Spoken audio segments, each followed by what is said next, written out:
Yo, what's good, YouTube? What's good? It's STORMYBMAN, and I am back with a post-fight show for this Saturday, August 29th, 2020.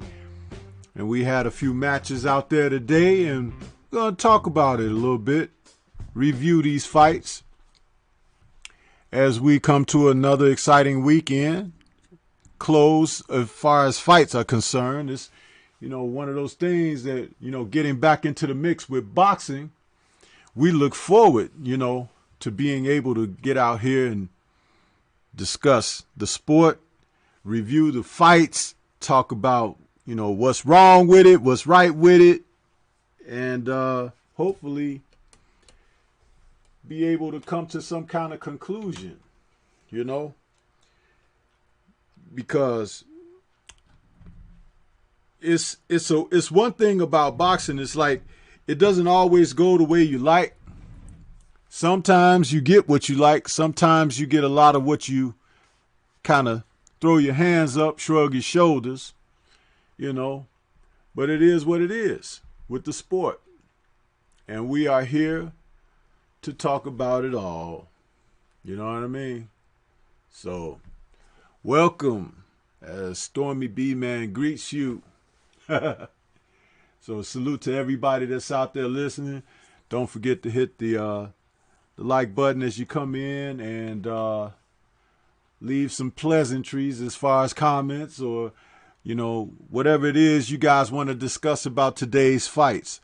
I expect to be joined in a little bit by Boxing Conversations with Reggie Owens. The brother been busy calling fights. So, he's been busy today doing it. I've been viewing them and reviewing them, but I ain't calling them. I like to enjoy listening to the brothers call the fights. So that's what I do. So as we get rolling here, we got a Kondo Sami Hassan out there. We got Jared 011 Green. Okay, what's going on with you? He said POSTOL won that fight, but they gave it to Ramirez so that they can make the fight with Taylor. And he's saluting. Bruce Goes, is out there. He says, salute Stormy and respect. Salute to you. Kondo is saluting. And everybody else is saluting. And Tone Brown is coming in. What's going on with you, Tone Brown? Well, we had, the fight cards for this Saturday started early for us over here in the U.S. as we got a chance to see Daniel Dubois, Triple D as they call him, over there in the UK fighting earlier in the afternoon, our time, U.S. For here in the Shy, I think he came on, it was roughly 4 or 5 o'clock, something like that in the afternoon. Got a chance to see Mr. Dubois come back and shake off some ring rust. I don't know how much he was able to shake off, but he was back. Excuse me. And he looked to be in shape, ripping, and ready to roll. But the thing about it is, the guy they brought him out there to fight, he was not going to be any type of threat because he has this fight on the horizon with Joe Joyce. And Joe Joyce and he both agreed that they'd take a fight to kind of get themselves back into the mix and flow of the sport. And they have. They've done that, and now hopefully come this October they can get in there and do their bit of damage to each other, and we get a chance to sit back and enjoy it. This guy that Dubois was set up to meet, Sniders, I can't pronounce the guy's name. I know they said it a few times. They didn't get a chance to call his name too long because of how long the fight went. But I digress. So, but the one thing I looked at, Dubois is, the man is very young. What is he, like 22 years old or something like that? So you know, being that young, we didn't expect him to be that much out of shape, and he looked like he was in pretty fair shape. He's a big kid, you know, 6'4", 245 pounds or so, and he looks like he may be on the cusp of contention very soon, and we will find out after he gets in there with Joe Joyce. But tonight was just one of those kind of events to put him back before the public, and he did do that. I think he took more time talking with the post-fight people, the reporters, and taking photos than he did in the match. Mr. Snidgers, whatever his name, which we'll probably forget, you know, anyway, after today, we'll get, you know, a note in history as being a guy that Mr. Dubois was able to do away with. I remember catching a stream earlier today with my boy Laws D. Laws D, Punch Out TV. Shout out to Laws, good brother from the UK over there. He was talking about how he had rushed home, you know, to get ready to check this match out, and was very disappointed in how quickly it was over. I think Dubois had Mr. Snidgers down in the first round and kind of had bumped his head up a couple of times and gave him some knots and concussions, but they let him go on through to the second round. And it was the second round, after a barrage of body shots and, you know, weed whack shots to get him on up out of there, that he, you know, was saved by the referee. This was kind of one of those things, I don't know, man. I don't know how good that does outside of just putting a guy back out in front of the cameras, because it really wasn't an audience, but the cameras, you know, you get a chance to let people see you again. And, you know, it was like a glorified workout, really, you know, that didn't even go as long as most open workouts go for fighters. So, you know, they didn't want to risk, though. I understand. With a big fight on the horizon with Joe Joyce, they didn't want to risk it. Now, Joe Joyce, when his fight, it went a few rounds, you know, and the guy was out of shape because he was a lot heavier than he normally is in fights. But with this one, you didn't expect Dubois to do anything like that, because he's the young guy, and his weight will probably hold from now until he gets into his late 20s or early 30s, and then he may start having to be, you know, careful and cautious about that with layoffs, you know, particularly if he starts winning titles, because, you know, you feel like you deserve to treat yourself when you win those titles. You feel like you know, you want to eat what you want to eat, and, you know, you want to sleep with who you want to sleep with, and all of that stuff piles on, and next thing you know, you're losing that title to some other young, hungry buck. So that's how it goes, you know. And but hey, listen, this is boxing. It is what it is. For some of these guys, this little hiatus that the sport has suffered through over the past few months was nothing more than just a layoff that they normally have.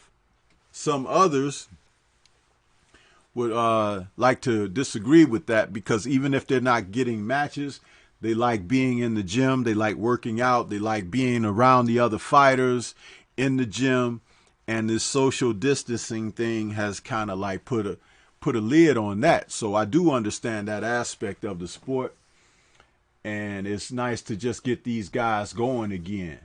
You know what I mean? So let me go back to the chat for a moment. We got some more people who have rolled in.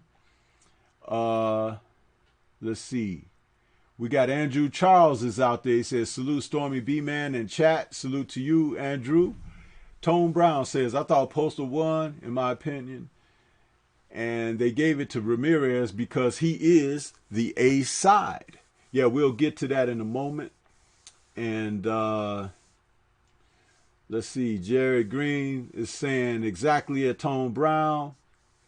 Boxing Conversations with Reggie Owens is saluting everybody out there. And everybody's pretty much saluting Reggie back. We got 88 Sports Talk. Welcome, 88 Sports Talk. He says, Postal is hard to stop. Iceberg Nerd has shown up, and he's saying, salutations. Haven't seen you in a while, Iceberg Nerd. Appreciate you stopping by, coming by the post-fight show. Now that boxing is back, can we see you more on a little regular basis there with the sport returning? Big homie Coop is out there. He says, salute STORMYBMAN in the chat. Salute to you. And Tone Brown is being thanked by Reggie for tuning in. And J.A. Dixon is saying, salute STORMYBMAN in the chat with the fist bump. Yeah, man. Appreciate all you guys coming in and listening to me. I know there's a few people doing different shows right now. Some are doing post-fight shows. Some are doing regular streams. But the fact that somebody decided to stop by and check out Stormy B, Stormy is very appreciative of that. I don't forget that. And I, appreciate you guys, hanging in there with me, man. I really do. So, and yeah, as we go through with this, Daniel Dubois, I had a conversation with Lost D about it, and he and I are on the same page about Danny Dubois. We really feel that we need to see more out of him with another level of competition. Now, the fight with Joe Joyce, he of the seemingly slow punches, it's like everybody talks about how slow he is, and they even has tabbed him Slow Joyce. The brother appears to be slow as far as his twitch muscles, and he lets his hands go. They don't seem to go with speed. But let me tell you something about that. There's a perception on that, but it may not be what's actual. Some guys are big, strong, and lumbering and everything, but they can be quicker than you may perceive them when you're looking from the outside. Being in there with him and getting hit by him may startle you, because he may have a quickness about himself that puts him in a position to be effective. So don't judge that by, just looking from the outside in, because he could be in there. You know what I mean? He could be in there. He could probably get some shots off, especially if he closes a certain distance, because he is a big man. I think he's like 6'5", something like that, 6'6". And Joyce is a come forward type guy. And Lost D and I has said that because Dubois has been put in against such lower level opposition professionally, but has performed well in the gyms, they feel that, oh, this might be it. But I see some flaws in him right away that could be things that if it doesn't get straightened out, he can run into some trouble early in his career as long as they put him in there with quality opposition. And I heard that Frank Bruno had done some work with him, if not is still currently working with him. And Frank has a lot of world championship experience and would be a guy to listen to for some of his experience to rub off on. But, he needs someone to assist him with making sure he develops some more head movement and doesn't pose as much. Because when he punches people, he looks like he tries to see how the punch affects them, And in boxing, just having a big punch isn't the end all, man. You have to have more than that. And some guys are under the impression nowadays that, just because I punch hard, I could go in there and I could become the world champ. Not so fast. So, but I see my man Reggie Owens has stepped into the building now. What's going on, Reggie? How you doing? Doing good. What's happening, OG? Hey, man, great call on the fight this evening, man. And, you know, we're getting back. We're shaking off our ring rust. Well, not you, because you've been calling fights, you know, the long while. But I'm just saying, you know, getting back into coming out to do the post fights and stuff like that. It's kind of nice to get back into that mix and flow. I had missed that. Oh, hell yeah. Hell yeah. Now, there is something I wanted to ask you here before we get to rolling and cooking good. Were you able to catch the Dubois fight earlier? Oh, yes, I had called it as well. Okay, because I didn't catch you calling it all the way through, but I came in just before the fight ended, and that's when I wrote my comment in there, because I was supposed to, you know, to find it right away, but then I had a trouble finding it on my TV. So I did find it, and I saw the end of the first round, and then I saw what happened. How are they pronouncing this guy's name, the opponent? Because I was like trying to figure, is it Snidgers? I don't know because I don't listen to commentary. I didn't hear his name at all.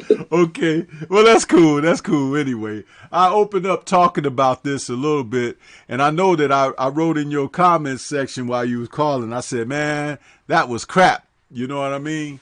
It was almost like they didn't even have to have that, you know, but it is what it is. What are your thoughts on it before we move on to other things? What were your thoughts about that fight and Dubois coming back, how he looked, and, you know, the fact that they took this fight as a kind of a, you know, shaking his ring rust off because he's got something big coming up in October with Joe Joyce?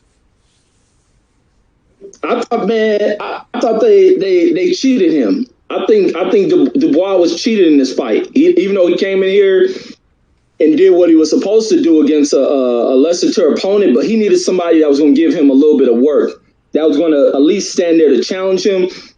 But they find this dude who comes in here weighing 215 pounds. I mean, we see Wilder as being an underpowered guy, but we know Wilder comes in with something special. We don't know nothing about this guy coming in at 215, fighting a guy who possibly was in here tonight at 250, 260. Yeah. I was questionable about that. Like, where they find this guy, never heard of him. Dubois was going to crush him. And seeing him in that ring, there was a clear and apparent size difference between the two. And that guy was trying to find a way up out of this fight. As soon as he got hit with, I think Dubois hit him with like a straight jab or something and snapped the guy's head along the rope. And from there, the guy started moving. And I was like, he realized he was in here against some higher level punching power. But for them, and like I said, when we was on Renee's channel, that this is going to be something as a guy who come in here folding. I was hoping the guy didn't fold, because when I go to find out look for the times and all that stuff, and I went to Frank Warren's YouTube, I mean, not YouTube, but Instagram page. All I found was stuff for Daniel Dubois versus Joe Joyce. I'm like, how the hell is this created in the damn fight? Dubois ain't finished his fight that was coming on today. I said, what kind of crap is this? So it showed they brought a guy in here to lay down. So this dude came in here, got hit to the body, dropped down, and he was looking for a way out. And right in that second round, when that ref asked if, because the ref seen it too, because the guy, when he got hit 10 seconds in the second round, he looking over in his corner like, can y'all throw a towel in? The ref looking like, you want to go more? He's like, nah, I'm done. Like, so it didn't give Joe Joyce to work. I mean, Daniel Dubois didn't get an opportunity to work on nothing. He didn't get to work on anything. So it really takes away from him. He didn't sharpen anything. He didn't get the test where he may be rusty at, especially coming out of this damn quarantine. Everybody's been on a hiatus. They should have found an opponent who was at least going to give him a little bit of something, someone who was durable, but they didn't find that. They found a guy to come in here and quit, and that ultimately sets Dubois back. It does nothing for him. And I'm pretty sure in sparring, they're putting in opponents that he's just going in there crushing to make it, to kind of build his confidence up, rather than getting him ready for a guy who's going to be tough. They don't know where Joe Joyce is. Joe Joyce is going to be tough. And he's a pretty great. He's a pretty good puncher. So that was a mistake on Frank Warren's in the part. Yeah, absolutely, man. This guy was only brought in as I call it cannon fodder. The guy was looking for a way out or whatever, and you know, when he took the first lick, he was like, "Wait a minute, they hitting like this over here." So yeah, it didn't do much. That's why I said that was crap. And you know, even with what I saw, how he went after the guy and everything, I was like, this is not good, you know. But hey, man, it is what it is.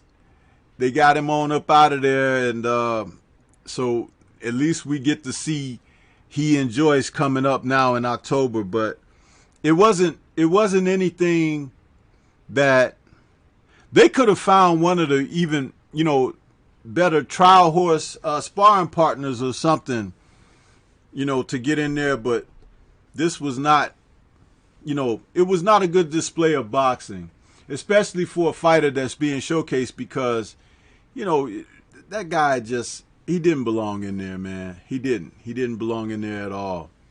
So, you know, it is what it is, you know.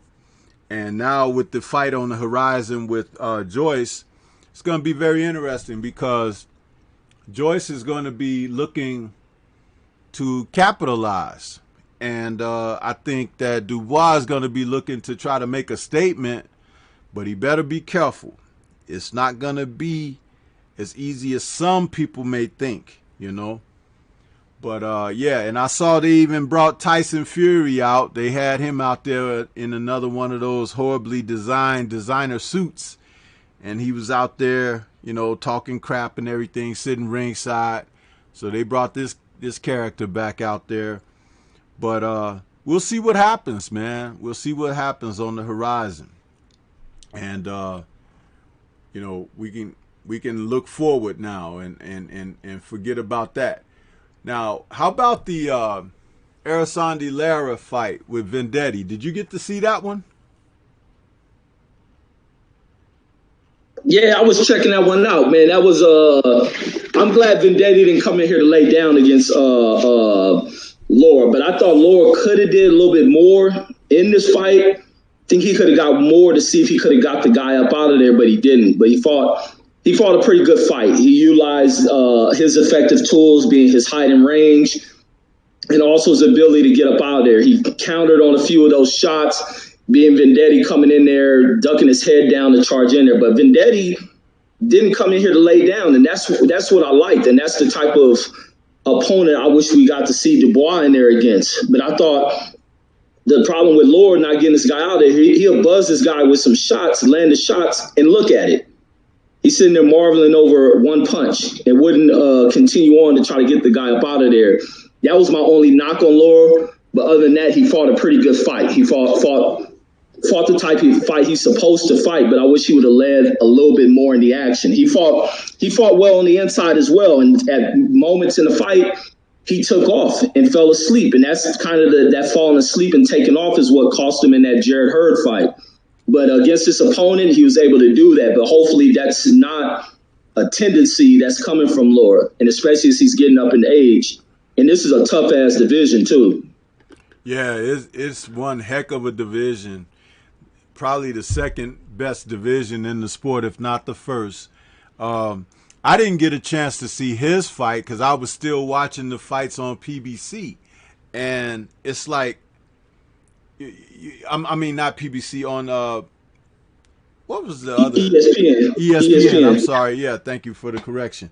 I was watching, and it wasn't so much that I thought it was a better fight to watch. I was just engaged in it. And I don't like when they put the shows against each other like that and everything, or they overlapping like that, because you could really miss something. I would have liked to watch him, but I didn't get a chance to fill that one. That's why I wanted you to let the people know what your thoughts were about the fight and everything. I'm going to have to catch the replay by the morning. So, but it's good to see Lara back out there. He's another one of those fighters in the sport currently that a lot of guys just don't want to get in the ring with because of his abilities, you know. And again, he is aging, so the fact that he was able to get out there and get a appearance on, network TV, it's a good thing. It's a good thing. So I want to take it back to the chat for a quick moment. We got Iceberg Nerd. He was following up on the comment. He says, "Yeah, I'm back, brother. Salute to you, Iceberg." Big Homie Coop says, "We appreciate the content. Thank you for that." And D-Style Boxing is out there. He says, "Ramirez 7-5. We're going to get to that in a moment. D-Style, appreciate you stopping by. And MMA Champ Commentary says, "Robbery." Gaines PP says, "Postal 1, 8-4. Now, see, we're going to get to that in just a moment, but you hear the differences in these scores, Reggie, that even the people in the chat have come up with. MMA Champ Commentary says Ramirez obviously lost, and he says he had Postal 9-3. Wow, that's kind of wide, man. We got Reggie out there saluting Big Homie Coop, and Iceberg Nerd says, "I had Ramirez winning, but he gonna need more to beat Taylor." Absolutely. MMA Champ Commentary says Postal won 9-3. Okay, he's emphasizing now. Big Homie Coop is saluting D-Style. Gaines PP says Dubois should have fought a pressure fighter so he can be ready for the pressure that Joyce is going to bring. Yes, I agree with that. Great comment there. Bruce Gold says he's got 10 KOs in 11 fights, so he must hit a little on the heavy side. Yeah, but he could have also been hitting bean bags. Okay. Big Homie Coop says, "I don't care," or "I don't know." Gaines PP says Postal did a great job maintaining his distance and keep him at the end of the jab, but he's a PBC fighter and Ramirez a top-ranked guy. Scorecards were already before the bell rung. I disagree, because it took a while for them to come up with the scores that we ended up seeing. And Reggie and I'll get into that in just a moment as well, because that's something that Reggie stated on his air when he was calling the fight, that how long it took for them to come up with those scores. D-Lo 404 Boxing is out there. He says salute. Big Homie Coop says he folded like a lawn chair.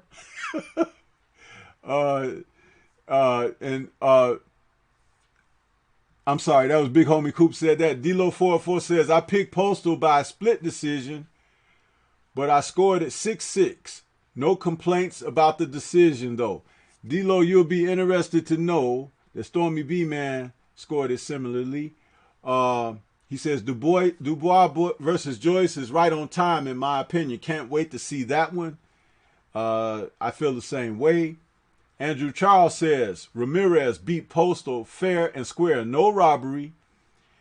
Bruce Gold says, he wouldn't have made a decent sparring partner. Yeah, talking about the guy in there with Dubois.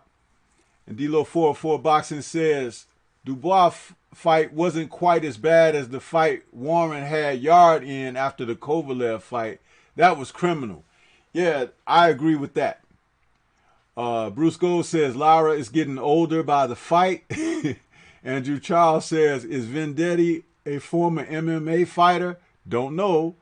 Renee Box Young, he says, OG Stormy, what's going on, Renee Box Young? Good to see you. He says, man, I thought Postal boxed very clean against Ramirez. D-Lo 404 Boxing says, with Lara slowing down, he actually is in more exciting fights because his legs aren't the same. And Renee Box Young says, lots of people thought it was close or Postal winning. And he also says that Ramirez looked like he was struggling. And he also says, yep, I said some time ago that I got Taylor over Ramirez. And what else we got here? We got people saluting everybody. And Reggie says, it took them like 5 minutes to turn in them scorecards. And he's right. So, Reggie, with no further ado, let's go on and get into this Ramirez and Postal fight, man. Since you called it, I'll give you the floor and open up with the discussion on this fight. How did you see it as you were calling it, and what are your thoughts about the final scores, man? This is a very tight fight, man, a real tight fight. And twice I had to go into the chat to get a call on round 5 and round 9. It was very, very tight. Early in that fight, I had Postal.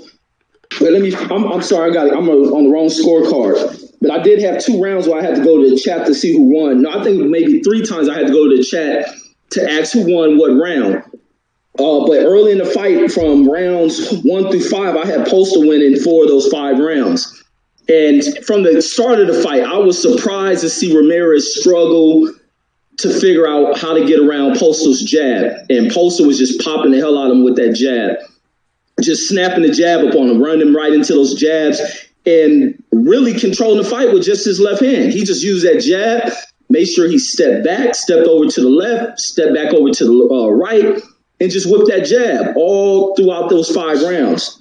And then Ramirez turned it around, where Ramirez had to start saying, like, F it, I'm just going to come right at this guy, start letting my hands go. He started getting some of those big, heavy hooks into the body, letting some solid left hooks, throwing some nice hooks up to the head, and also starting to get in range to get his jab going. And he started to take a little bit away from Postal. He really started taking away from Postal, being able to get his jab established and closing in that gap there.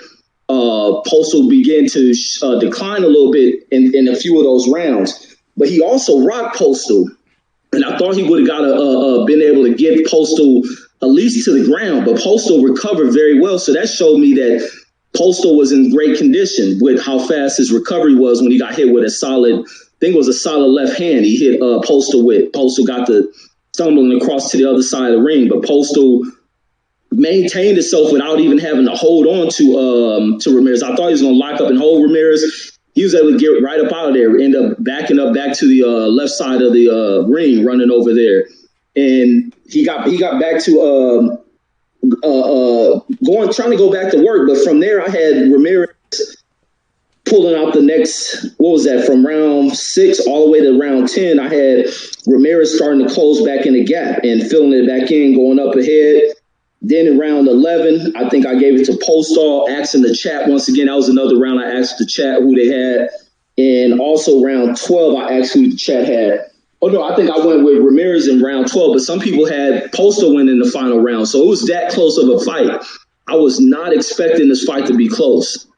I was not. I thought Ramirez was going to come out the gate due to him what he did to Maurice Hooker. But it shows, man, not every fight is the same. And these styles make fights. And also it depends on the opponent you're in there with. How much can this opponent take? And Victor Postal showed he can take every punch that Ramirez threw on him. And Ramirez started loading up a lot on these punches as he had to kind of start bringing the fight much closer after losing those early rounds off of a jab.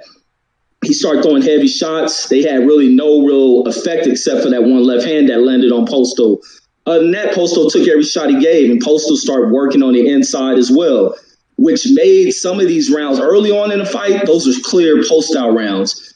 Towards the 6, 7, 8, when Ramirez really started kind of going into this pressure style fight, and I was saying he was looking like Rolly Romero because he's throwing away too many power punches, just letting his hands go. But he had to, because toe-to-toe boxing with Postal wasn't going to work for him at all. But also it showed that he's vulnerable to boxing. He's vulnerable to a person with effective jab, vulnerable to a person that can move around that ring well. And that's what's leading a lot of people to say he's in trouble versus Josh Taylor, which, man, if he don't clean something up, get a little bit more agile, he needs more agility, especially agility defensively, he's going to have major trouble against that dude. But a lot of people are saying they got Postal win. I've been seeing a few quick videos people have posted up, and they're saying they're questioning what Ramirez looks like. But that always happens, especially you come off a demonstrative win against a guy like Hooker, and then you come in here and face a tough battle. But people have to remember this was a former champion he was in there with. But that's all I got. Yeah. What I would like to offer is, and I did say that I had picked Ramirez by middle to late round stoppage. But upon listening to some of the pre-fight information, had I known what was discussed at that moment, I might have hedged a different way of calling, what my final thoughts would be on the fight. And what they revealed were that these guys are familiar with each other. They spent a lot of time in the gym together when they were at Wild Card and everything, and they did spar together a series of rounds, enough to be very familiar with each other. I think they sparred enough to say, like, if it were a pro fight and you put all the rounds together, it was at least 10 to 12 rounds that they spend being in there with each other, working together in the gym. So when that takes place, that's usually something that can really alter my perspective. It doesn't have to alter anyone else's, but it alters my perspective, because with Postal being who he was and Ramirez coming on as a champ a little later, there may have been things that Postal discovered about Ramirez that when he actually had to fight him for real under the lights, he could guard against. And I noticed that he did. He did not let Ramirez hit him to the body with that left hook. I noticed that the entire fight, and that was something that I thought was going to be effective. But remember, they were familiar with each other. So he knew, I can't let this kid hit me with that. So like when he got caught earlier in the fight with that left to the chin, it shook him a bit and had him a little dazed, and he started moving around trying to recover and things like that. It became a thing like, okay, and he's the older fighter. He realized, if I weather this storm, there are certain things that I could do to neutralize him. He has to get close to me to do certain things, and you could see it unfolding in the fight, which is why it was easy to give him early rounds, because he was establishing that jab and the distance, and he was using that. But when Ramirez got close to him and was able to get some shots in there, they were effective, but Postal had the experience enough to get the hell out of there. And he's a survivor if he's nothing. You know what I mean? So there were certain things that transpired in the fight that allowed me to see his experience. I had the fight even, 114 to 114. And it was a lot of swing rounds, and I heard you guys talking about it in your broadcast, you and the chat, mentioning, what rounds could have been swing rounds. A lot of rounds could have been swing rounds, or you give it for one guy or the other, which is why I ended up having it 114 to 114, because there were rounds that I said that I thought one guy won, and someone clearly else was thinking another round, the other guy won that round. Even in the chat here, D-Style Boxing says that Ramirez, he feels Ramirez dominated the 12th. I gave Postal the 12th. And it's funny how you can have that like that, but I thought I gave it to him upon reflection. I gave it to him because he wasn't letting Ramirez do what he wanted to do to try to get the round. He fought him to a standstill almost, if you could describe it that way. So he was shutting down his offense. He clinched and tied him up. He did certain things that Ramirez just should have went for it a little more, in my opinion. But if you had it for Ramirez, I can't argue, because a lot of those rounds were really close. It seemed like when Postal got tired, and maybe it's because of his age, that the fight got closer, but he did have that edge by the middle rounds. He was out front. And it was amazing the rounds that I was giving to one guy and the other, because I'm counting the scores as I'm going through the rounds, and I'm like, did he really win that round, or do I feel confident about that? I I had it even. I had it a draw. But Ramirez didn't beat him. And he was the champ. So, and Postal didn't take it away from Ramirez. So if you have those two analogies, Ramirez didn't win it. Postal didn't take it from the champ. That's how you can end up with a draw. And I think that's how I ended up scoring the fight. And I would like to watch it again and score it again to see what my thoughts are with, just going into it. But the judges taking that funny length of time, man, come on, man. When they start doing that stuff, you just know something funny is coming along. And I heard Reggie say during the broadcast, oh, here they go with that funny mess. It's like, yeah, man, you get tired of this. Because as I'm scoring it as I'm going, I'm marveling at myself at how close I had it. Even like in one round, I think it was Reggie said that he gave Postal the first round, right? I gave it to Ramirez. And I'll tell you why. I can explain the scoring of that. And this is kind of how it went for the fight. He was touching Postal with that left in that first round so much to the degree, and I'm not saying rocking him, but the punch was landing. He was doing this jab thing, and he was doing this like he was throwing that hook, and it was clipping Postal. And I was saying to myself, man, when he gets tired, those punches could be the ones that could be debilitating. But what was interesting, Postal made an adjustment by round 4 or 5 that those shots wasn't landing like that anymore. And Ramirez wasn't even going for it like that anymore. So there was a change in the action that made Ramirez less effective in what I felt he was effective doing in the first round. So much to the degree that Postal had a little red knot on his head. That was from those lefts that were landed. And it was funny because he wasn't as effective after like the third round with those punches anymore. He got effective again late in the fight when Postal seemed to start running out of steam or getting tired. So the fight was very, very competitive, like I thought it would be. But I just thought he would be able to get that left hook in there to the body at some point, and he wasn't ever able to get it in there.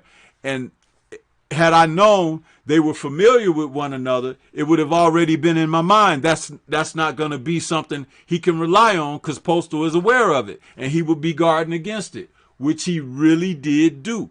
So this is one of those fights that I don't feel that Ramirez won, but I don't feel that Postal took it away from him either. So I ended up with that score, 114-114, a draw. But it was a very good fight, very competitive. Good to see quality fighters at the top of the sport fighting each other, coming back, even though we don't have the crowds yet.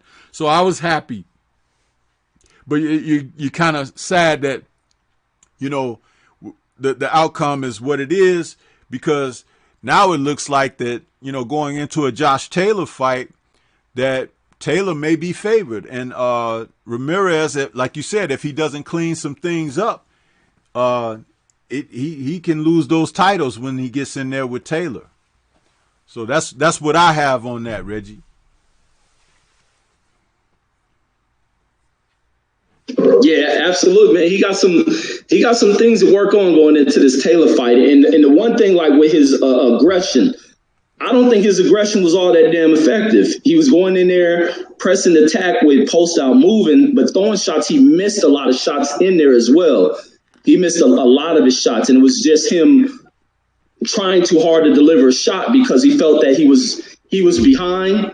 He felt frustrated being the fact that he was having difficulty trying to establish himself around the jab that was hitting him from Postal.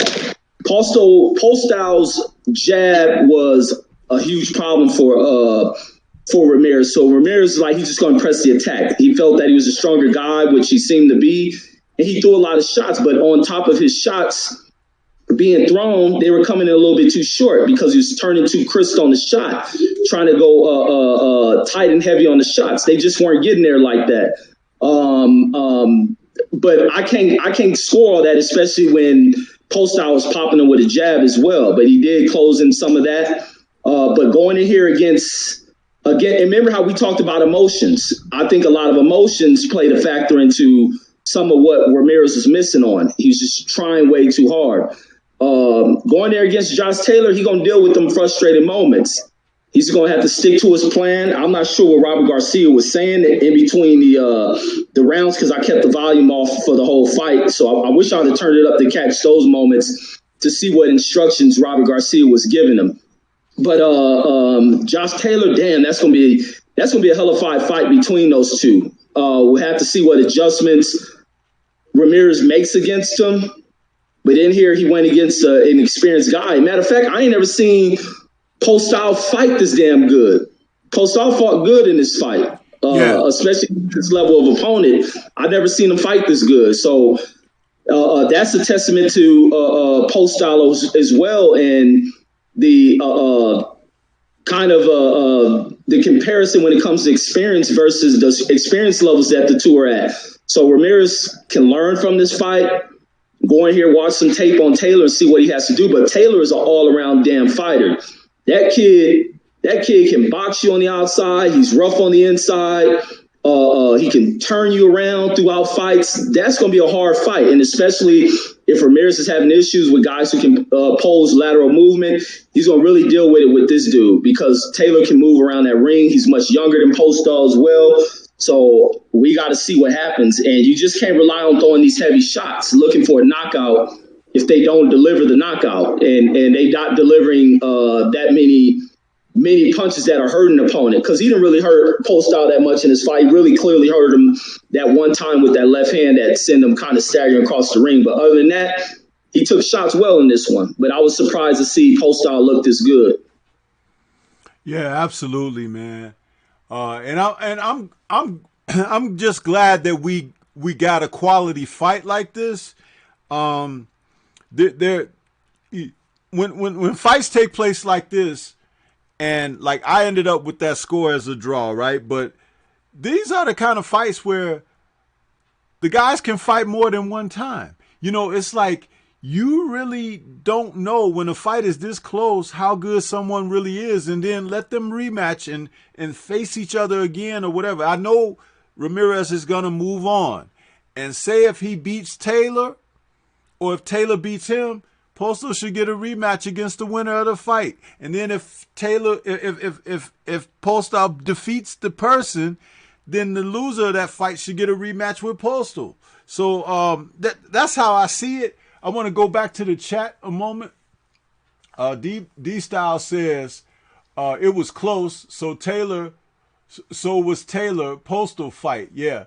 Renee Box-Young says, I think Ramirez as champ should have been more aggressive, but I understand it isn't as easy as it looks. D-Style Boxing says Ramirez was the aggressor. People got to get flawless victory syndrome out of their system. Absolutely, D-Style. These are professional fighters. And what I spoke about Postal being experienced and being in there with Ramirez, so he knew what dangers Ramirez had.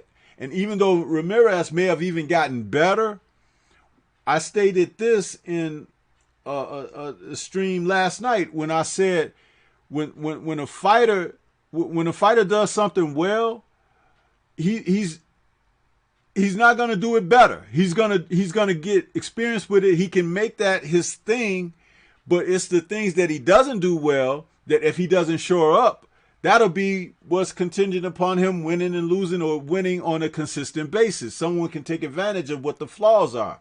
But what you do well, if you throw a left hook well, a person can say, hey, I got to keep my hand up, watch for that left hook. I got to watch. If you got a right hand, they got to defend against the right hand. So it's like, this is how you know when these guys, if they lose, take losses or whatever, they go to the gym and they correct things.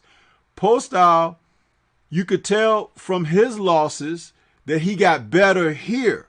It's just that, did he get a little fatigue in the end because of his age? More than likely, yes. But early on, he established himself very well. And let's put it like this. If he becomes a champion again and he gets, in the later portion of a fight, he kind of trails off, being a champion, he'll get favored decisions on those rounds, sometimes being the champ. Sometimes being the champ, things can just work in your favor like that. That's how judges see things. But he didn't fall apart here. He just got a little fatigued and he was worn out toward the end. But I do believe he was still competitive. Like I said, I even gave him the 12th. But getting back to the comments, Andrew Charles says, Postol definitely didn't do enough to make an argument he was robbed. Renee Boxion says, Ramirez is vulnerable to boxing, man. He should have learned from this fight, man. And D-Lo404 says, Renee Boxion, I like that this fight has some serious ebb and flow. I think we all really enjoyed that. That's why we have such differing opinions, because of the ebb and flow. And that makes for interesting fights. When you put quality men in there against each other, this is what happens. Tone Brown says, Postal should have let his hands go in the later rounds. He was in range to let off his combinations. Renee Box Young offers, if Ramirez learned from this fight, he can probably take Taylor, but I am not so sure. Yeah, he's going to have to do much better and improve in his boxing to be able to beat Taylor. D-Style says, Ramirez won the fight. Some people think Postal beat Taylor. Hooker was a boxer. Yep. And Tone Brown says, Postal should have been a lot more aggressive, especially in the later rounds. Renee Box Young says, D-Lo, yeah, it was fun to watch, man. Hats off to both. Definitely. D-Style says, Postal had nothing in the final round. Ramirez clearly won round 12. And D-Lo says, yep, robbery. Renee Boxion says, Tone Brown, true, maybe him being in the upper age prevented him from going all out. D-Style Boxing says, not everyone is going to win in dominating fashion. It's a fight. Ramirez won. Postal was hurt like 6 times. Okay. Renee Boxion says, well said, Stormy. Experience helped Postal a lot and frustrated Ramirez. D-Style says 114 to 114 is fair. J.A. Dixon says, I think that Ramirez edged it out, but I wasn't impressed by anything outside of his pressure and stamina. No extra credit, no excuses. Okay. D-Style Boxer says, you want to mention the times Postal was hurt, Renee? These guys are going back and forth. Renee Boxion says, I won't debate 114 at all, Stormy. Renee Boxion also says, yep, I didn't see domination by Ramirez in 12 at all. D-Lo says, I saw lots of people give Postal the 12th in the chat. I was in. Yeah, I gave Postal that 12th round. Tone Brown says 114 to 114 is fair. Renee Boxion says, J.A. Dixon, me too, man. I agree. Rematch. Haha. Andrew Charles says, definitely some swing rounds in the fight. D-Lo says, I too gave Postal round 12. I felt he came out and fought the 12th like he needed it. Yeah, he didn't dominate the round. He controlled it. And he knew that Ramirez was going to come after him in a degree of trying to assert himself in the round, and he stopped that. That was what gave me, an idea of giving him the round favorably, because he stopped Ramirez from doing what he wanted to do in that round, so therefore he controlled the round. D-Style says 404, he won the round for sure. Postal had nothing left. It was just pawing the lead hand. People thought Ramirez was going to dominate and TKO Postal. It probably was a majority decision draw, and then one judge changed his card to 115 to 113. And D-Style says some people felt Postal beat Taylor. And let's see where we go. I'm going to skip down a little bit. Got a lot of comments. People have thoughts on this fight. Going to Reggie's comment, he says, "Oh yeah, D-Lo, I forgot he thumped up Lucas." Yeah. And D-Lo says, "Postal makes you earn everything against him." And Renee Box Young says, "I think Taylor watched the fight and saw flaws in Ramirez's game." He may have. That may have been something, especially for a boxer like Taylor. Taylor can box, man, very well. And if Ramirez can't compete boxing-wise, it could be a washout for him, for Taylor. But then again, it depends on where they fight. You know, if they fight overseas, definitely Josh Taylor is going to get some favor. D-Style says, "I scored 75 for Prograis. Someone tell Elephant Man Taylor to work on things." Renee says, "Yeah, man, Taylor has a high IQ and has mad dog in him and can fight, not only box." D-Style is laughing. You guys are going at it. He says, "High IQ but was looking like an Elephant Man after Prograis fight and won because the fight was in England." Yeah. And he says, "Taylor is beatable, so is Ramirez. It will be fun." And D-Style says, "Just want same energy for Taylor." So I'm going to stop the comments right there. You guys are going so much, man. You just going back and forth and everything. But you got any final thoughts on this, Reggie, for today's fights and tonight's match in particular, the final event? No, man, but it was a good fight, man. But I think so. Who wrote he got hurt 6 times? I didn't see. That was D-Style. He hurt Postal but one time in his fight. He was aiming for knockouts but couldn't get nothing to establish. Postal took those punches well. Not sure how he took them like that. He took the body punches well, and Ramirez was putting a lot of thump in them punches. This guy came in great shape, and he reacted well to those punches. He rolled with punches. He anticipated punches because he's able to roll up under stuff. He didn't really get nothing going. Ramirez is trying to play the bully game, but it wasn't as effective as he wanted to. And some of those jabs was stopping him like somebody stopping him right in his tracks, pushing his head back. But it was a good fight.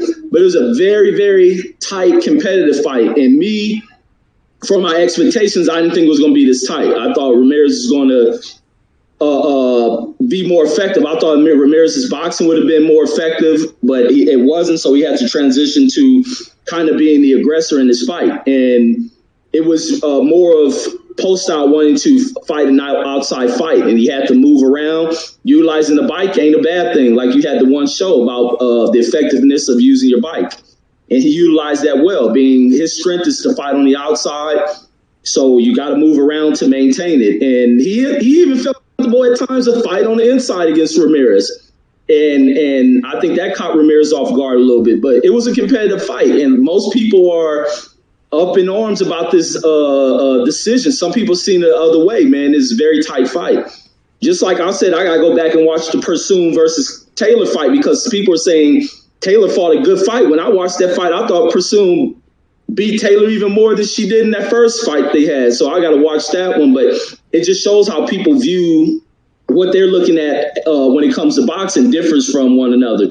But it did take those damn judges a mighty long time to return them damn scores. But that's all I got on that one. This is a great night of boxing once again, man. But I just didn't like the fact that I just enjoy seeing boxing. But Frank Warren, don't pull that bullshit no more. Do not pull that bullshit you pull finding an opponent like that. Yeah, I agree with you on that, man. Tell Frank Warren, old fish eyes, to put some people in the ring that can fight, man, and stop finding those damn palace guards that stand outside the castle over there. You know, them guys that don't move. They ain't got no arms. Cause that dude that was showed up tonight, man, what was that all about? But anyway, yeah, man, this was a great day of boxing. fights that anytime that you could have people divided. And listening to the chat, even right now, Renee and D-Style going in the chat, it's great, man, because that's what boxing is all about. But it also suggests something that I've talked about, Reggie. That's why these guys should fight each other more than one time. I'm sorry, you're in an era where people are kind of like even, right? They're kind of like, this guy might get you on this day, this guy might get you on that day. These men need to fight one another more than one time. Don't just take a fight and because you escaped with a close decision, or you had a draw, or if you had a knockdown that decided a fight or something like that, man, rematch. You can make more money going around a second time. You build your fan base even stronger, because what you're showing them is, I testify that I'm not pleased until I get in there and get my pound of flesh back. You know what I mean? And if I get knocked out going a second time, so be it. Joe Frazier fought George Foreman twice, and got murdered in both fights. But Joe Frazier, we talk about him more than we talk about George Foreman, right? But think about it like that. It's the competitiveness of the matches. I said when Earl Spence beat Sean Porter, that's a great fight to have a rematch, because they were competing against each other. Their skills and everything went out the windows. It was like one guy wanted to prove he was as good or better than the other guy. And that's the kind of stuff you want to see. When men put it on the line and they say that they're contesting because they're fighting for more than just that purse or that trinket of a belt or whatever, man, I want bragging rights. You know what I mean? And sometimes you can even get a trilogy. But I'm just saying, when someone gets a victory, it shouldn't just be the end of things. And that's the way I feel about it when it comes down to the sport of boxing, because especially when you're familiar with people, that means that you have to be crafty. You have to be crafty. You have to have savvy. You have to have a little bit something more than that punch you bring. You know what I'm saying, or whatever. Sometimes you just got to convince the judges, hey, man, this is so good. We got to do it again because the judges' scorecards was too close. We got to put some separation here. And that's what I live for with the sport, man. I really love that. And I love that you guys in the chat are still going at it, because this speaks volumes about what I'm saying. Competitiveness. It's that thing, don't back down. Nobody wants to back down because they feel like they're standing on their square. And that's beautiful. If you get someone standing on their square in the sport of boxing, in the ring, you are destined to have a contest that you enjoy. That's what it's all about, man.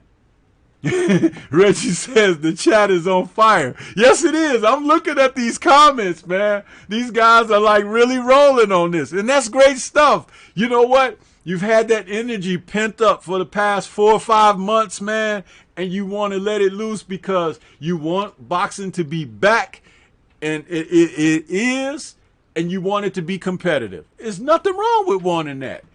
Absolutely nothing, man. So,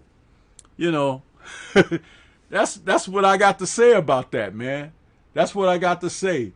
And being here, like right now, I don't even really want to stop the show because these guys are really cooking on each other and with their opinions and the thoughts and the angles and stuff.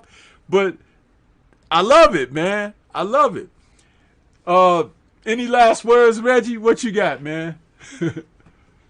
Yeah, no, I love it too, man. And these guys gonna have to meet again. Yeah, they definitely have to meet again. The same thing with Earl Spence and Sean Porter. Sean Porter deserves that rematch. Yeah. Even with Danny Garcia. Danny Garcia deserves a rematch against Sean Porter.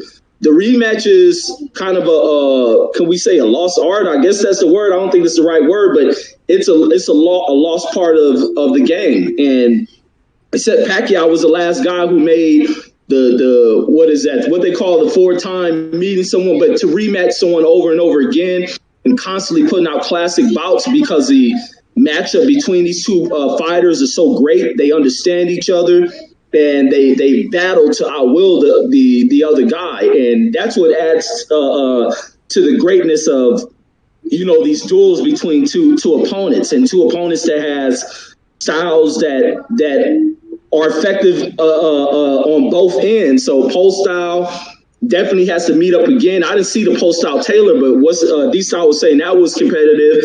Maybe POSTOL meets up with them as well. So, but this gonna be some good shit when these dudes make these goddamn fights happen, man. This stuff gotta happen, and hopefully these Bob Arams, these Frank Warrens. I know Eddie Hearn listens, but all these dudes have to listen to what's going on in these chats, listen to what fans are saying, especially the post of a fight. They have to listen to what fans are talking about after the fact. I mean, they even paid attention because the thing that came out of the Rolly situation was coming straight out of what was coming out of chats and out of the videos that were being put out. So they watched this stuff, and now that they watch this stuff, they need to start executing the forward-going decisions on this stuff. They need to be, with quick responses, man. Like how Walmart. That's what make Walmart so effective. They quick to respond to shit within the market. That's how these promoters need to be. 100%. So you pay attention to what fans are going back and forth and getting it back in there. But that's all I got, OG. Yeah, 100%, Reggie. You are correct on that. You have to cater to what the fans want, and all of that. If these promoters stop that thought about marinating or protecting their brand and things like that, you go out there and you recruit talent.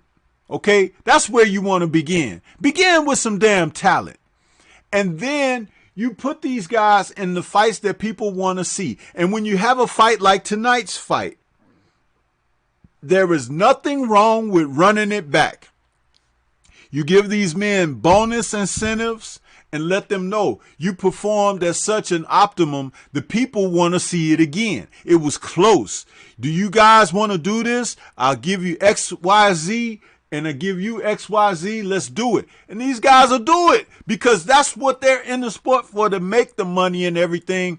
But if you show them the respect by putting that money in their pockets, stop being so damn greedy, promoters, and put this on. Boxing was once one of the top 3 sports. Can you imagine that? Not today, because you think of the NFL or the NBA or Major League Baseball before you think of boxing. And then outside of that, it might be hockey or golf or something else. But there was a time when the heavyweight champion walked into any venue, a restaurant, a movie theater, the Oscars or whatever, and people stood up and looked, oh, that's the heavyweight champion of the world over there, the baddest man on the planet. There was a time that type of respect happened for the sport. It can happen again if they just show the respect of the talent that's out there. And I'll tell you something. When you start mixing that talent up against each other, you don't get fights too much like what we saw with Dubois and that guy he faced earlier today. That kind of stuff goes by the wayside when you put the true talent out there in the sport. Because people start getting in that gym and they get themselves in shape and they want to represent a certain kind of way. And they want to say, hey, man, he going to have to, really bring it tonight because I want it. You know what I'm saying? That's what happens when you walk around with respect and your chin, tucked in, and you have your chest out and you're like, hey, I'm a man. This is a sport we compete in, and we're to be respected. Bring that back. It's not that far away. All you got to do is start acknowledging it with fights like what we saw tonight. And if it's that good, run it back. Run it back again, man. But that's what I got to say, man. This has been a great post-fight show, especially from the standpoint of you brothers out there in the chat and what you're bringing. And hey, man, all I can say is I look forward to the next one. We'll have some more to say about this, I guess. And I guess the chat will be able to come back on another show and get like they were tonight. Hey, man, great stuff, man. Respect to everybody out there. Enjoy the rest of your weekend, man. This is Stormy B, man. For my man, Boxing Conversations with Reggie Owens, we're going to sign off this evening and say peace to everybody. Have a great night, great weekend, man. Peace.